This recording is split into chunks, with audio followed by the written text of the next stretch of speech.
The sweet-spot-spec 911 GTS, plus a manual transmission and Targa roof, make for an unforgettable driving experience. The 2022 Porsche 911 Targa 4 GTS is a greatest hits album of all the best features available on the 992 generation 911 short of Theg 3's naturally aspirated engine anyway. Since its introduction in the 997 generation 911, the GTS model has been the cognoscenti's choice as a daily driver. For the new GTS, the 911's twin-turbocharged 3.0-liter flat-six produces 473 horsepower at 6,500 revolutions per minute and 420 pound-feet of torque between 2,300 and 5,000 revolutions per minute. That's up 30 horsepower and 30 lb-ft from a Carrera S and a whopping 94 horsepower and 89 lb-ft over the base Carrera. For funsies,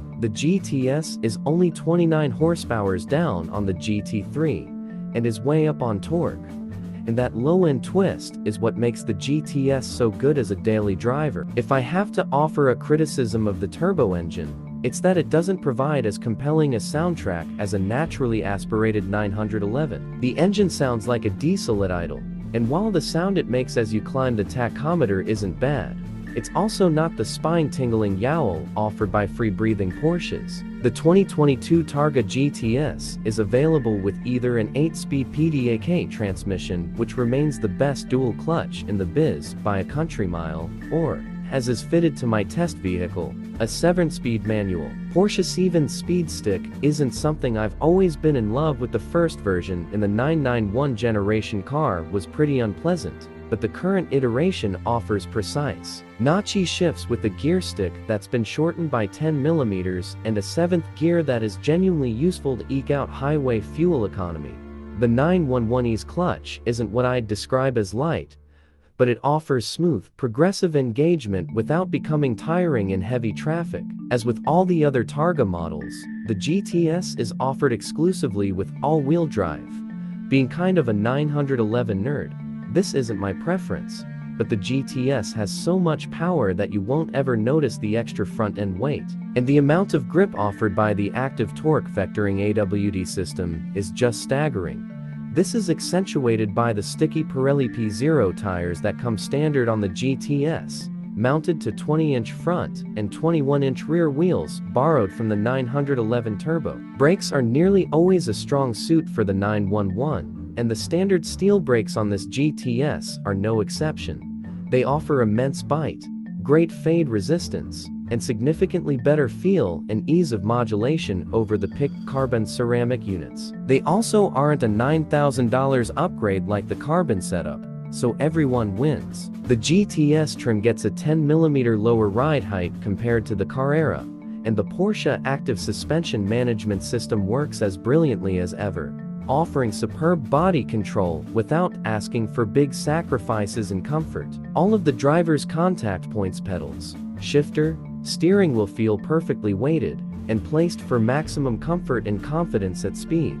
The GTS steering is scalpel sharp and well weighted, and for electronically assisted steering, the level of feedback offered is commendable. There's a reason that the 911 occupies its spot in the pantheon as the archetypal sports car, and the latest generation GTS only justifies that further.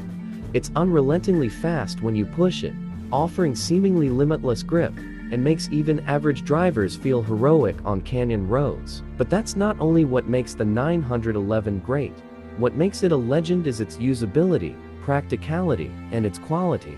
It does everything, and does it really well. That practicality and usability stem, in large part, from the excellent interior design that 911 seconds have always offered. The Targa GTS is roomy in a way that other sports cars aren't. It's one of the most comfortable cars for me to sit in, even at 6 feet, 4 inches tall, and offers not only 4.6 cubic feet of luggage space in the front, but bonus storage in the back seats. The materials that Porsche chose for the GTS trim are phenomenal. My test vehicle comes with the utterly gorgeous truffle brown leather interior, as well as with a smattering of Alcantara on things like the steering wheel, armrests, shift knob, and center storage compartment lid. Everything feels perfectly put together with no squeaks, rattles, or out-of-place stitches. The 911 feels like an incredibly high-quality item, an opinion which is backed up by its numerous first-place finishes and J.D. Power's owner surveys for quality and satisfaction. The interior tech for the 2020 911 is superb. The Porsche Communication Management System's 10.3-inch screen is beautifully integrated into the 911's dash, and is responsive, intuitive to use, and features bothable CarPlay. And finally, for 2022 Android Auto integration. Like most German luxury brands, Porsche is all about a la carte options. That means that you're going to pay for everything you want, but crucially, you won't be paying for things you don't want. With that in mind, my test vehicle's options list is surprisingly short. There are no carbon bucket seats or leather-covered vent slats. Instead, Porsche spent money on things like a front axle lift system and Porsche Dynamic Chassis Control (PDC) that enhance the driving experience and make the GTS an even more livable car. The unfortunate side of Porsche's a la carte options mentality is that some things, safety stuff, for example, which would normally be standard on a car at the GTS prices, aren't. For example, my test vehicle lacks adaptive cruise control, which is a $2,000 option. Or, if you want to bundle it with lane keep assist, adds over $3,000 to the final tally. Is it a deal breaker? No. Is it annoying?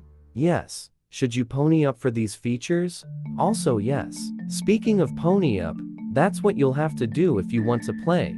The 2022 Porsche 911 Targa 4 GTS starts at a rather spicy $158,150. Including a $1,350 destination charge. And when you start adding creature comforts and more performance goodies, that price goes up quickly.